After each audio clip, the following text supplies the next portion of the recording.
Roadshow kawin massal vokasi dan juga dunia usaha kembali berlanjut. Kota Sorong di Papua Barat kini dipilih menjadi kota penyelenggaraan kawin massal ini.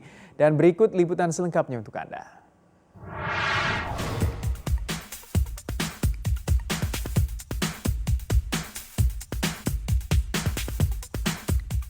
Industri termasuk di dalamnya sektor manufaktur akan tumbuh dan berkembang apabila didukung melalui 3 faktor penting, yakni adanya peningkatan investasi, pemanfaatan teknologi, dan sumber daya manusia yang kompeten.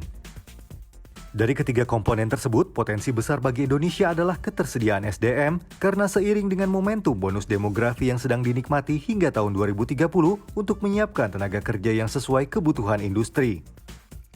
Sayangnya hingga saat ini masih terjadi ketidakselarasan atau mismatch antara dunia pendidikan, khususnya vokasi, dengan dunia industri. Direktur Jenderal Pendidikan Vokasi Kementerian Pendidikan dan Kebudayaan Wikan Sakarinto menilai ketidakselarasan yang selama ini terjadi antara dunia pendidikan vokasi dengan dunia usaha dunia industri bukanlah terletak pada kemampuan kognitif siswa. Wikan menyatakan para pelaku usaha menilai salah satu permasalahan utama dari lulusan vokasi dan sekolah kejuruan terletak pada kemampuan berkomunikasi, karakter, dan soft skill yang kurang sesuai dengan kebutuhan industri. Kurikulum dan proses pembelajaran adalah pintu masuk link and super match. Kita masih sering mengartikan tangan MOU, foto-foto masuk koran, lulusannya nggak match, tapi kita sudah merasa sudah mengajar dengan baik, akreditasi dapat A misalnya. Saya juga bingung, akreditasinya dapat A, tapi lulusannya nggak memuaskan industri buat apa? Kita harus stop mendewa-dewakan administrasi dan dokumen. Tapi jangan melanggar aturan, ya jelas. Jangan melanggar aturan, harus tetap akuntabel. Tetapi apa substansinya? Start from the end.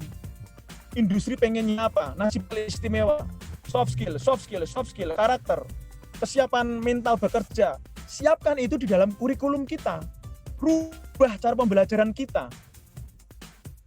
Hal ini pun kemudian diamini oleh Sekretaris Daerah Provinsi Papua Barat, Nathaniel Domingus Mandacan. Nathaniel mengaku bahwa para siswa vokasi dan sekolah kejuruan, khususnya di wilayah Papua dan Papua Barat, butuh kesiapan mental yang lebih baik untuk terjun langsung masuk ke dunia usaha dan dunia industri. Memang kekurangan yang dihadapi oleh siswa-siswi kami setelah selesai dari studi dan terjun siap untuk bekerja itu kesiapan mental untuk bekerja. Ketika di dunia usaha dan dunia industri itu membutuhkan kedisiplinan, kejujuran, itu yang dirasa kurang. Tetapi kalau pengetahuan dengan kondisi yang ada mereka sudah cukup. Tetapi kami bersyukur apabila ke depannya itu ada dilengkapi dengan sarana-prasarana, terutama di SMK kan butuh peralatan pendukung untuk mereka bisa praktek dan begitu siap bekerja itu memang dia sudah lakukan dalam praktek dan pelatihan. Sarana, prasarana, serta fasilitas pendukung lainnya memang menjadi isu utama untuk bisa mewujudkan link and match antara lulusan vokasi dan sekolah kejuruan dengan dunia usaha dunia industri, khususnya di wilayah Papua. Pelatihan dan pengetahuan serta kompetensi yang diperoleh siswa vokasi dan sekolah kejuruan masih dianggap kurang mumpuni oleh dunia industri akibat masih adanya keterbatasan tersebut. Direktur Utama PT Pulau Lemon, Nurjaya, yang usahanya bergerak di bidang konstruksi sangat berharap bahwa dengan adanya program Link and Match yang digagas oleh Direktorat Kemitraan dan Penyelarasan Dunia Usaha dan Dunia Industri atau Mitra Studi ini, tenaga kerja lulusan vokasi dan sekolah kejuruan yang nantinya terserap ke dunia industri adalah pribadi-pribadi unggul yang siap pakai sesuai dengan kebutuhan industri. Kami sangat mengharapkan itu adanya tenaga-tenaga kerja yang seperti sudah disebutkan sebelumnya adalah tenaga kerja yang siap pakai, yang betul-betul mendukung kebutuhan-kebutuhan akan tenaga kerja di dalam bisnis kami, dalam industri, yang mana selama ini kami masih banyak mendapati tenaga kerja yang belum begitu siap pakai, dalam artian ada tugas yang harus kita sama-sama emban atau kita perbaiki adalah bagaimana menciptakan rasa miliki atau rasa mempunyai mental yang bagus di dalam bekerja dan tanggung jawabnya yang bagus di dalam menjalankan kerjanya di perusahaan. Pada 2019 lalu, Badan Pusat Statistik mencatat pertumbuhan industri manufaktur besar dan sedang naik 4,01% dibanding tahun 2018. Sayangnya, Provinsi Papua menjadi salah satu provinsi yang angka pertumbuhan industri manufaktur besar dan sedangnya terkontraksi hingga 14,18%. Ketua Umum Kamar Dagang dan Industri Papua Barat Immanuel Yenu menilai, tantangan terberat yang dihadapi di Papua dan Papua Barat hingga membuat industri jalan di tempat atau bahkan tumbuh negatif adalah karena keterbatasan fasilitas. Salah satunya, masih kurang memadainya fasilitas pendidikan serta praktek untuk para siswa vokasi dan sekolah kejuruan.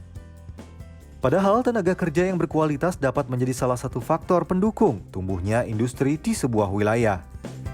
Sini yang paling banyak titik berat di Papua dan Papua Barat ini fasilitas sangat terbatas, fasilitas pendidikan praktek ini juga agak terbatas, tapi juga tenaga pengajar juga perlu mendapat pendidikan tambahan lagi, sehingga betul-betul mereka punya kemampuan yang bisa menurunkan ilmu yang ada pada mereka kepada anak-anak yang mereka didik. Karena hasil produk dari didikan itu juga sangat bergantung kepada selain fasilitas peralatan tadi, itu juga bergantung kepada yang mendidik. Sehingga kita berharap bahwa yang mendidik itu juga harus dididik juga lebih baik. Sehingga mereka turunkan ilmu juga, ilmu yang baik kepada anak-anak. Tapi kalau yang dididik, yang mendidik juga ilmu setengah, berarti yang dapat juga setengah. Seperti begitu. Jadi didik guru-guru juga, supaya guru-guru didik anak-anak. Tapi juga dilengkapi dengan fasilitas. Sehingga itu jalan. Direktur Mitrasdu di Kemendikbud Ahmad Saufi mengakui bahwa kekurangan guru-guru produktif yang mampu menelurkan lulusan yang berkualitas baik sudah menjadi masalah nasional. Oleh karena itu, akselerasi tenaga pendidik melalui upskilling dan reskilling menjadi penting untuk segera dilakukan.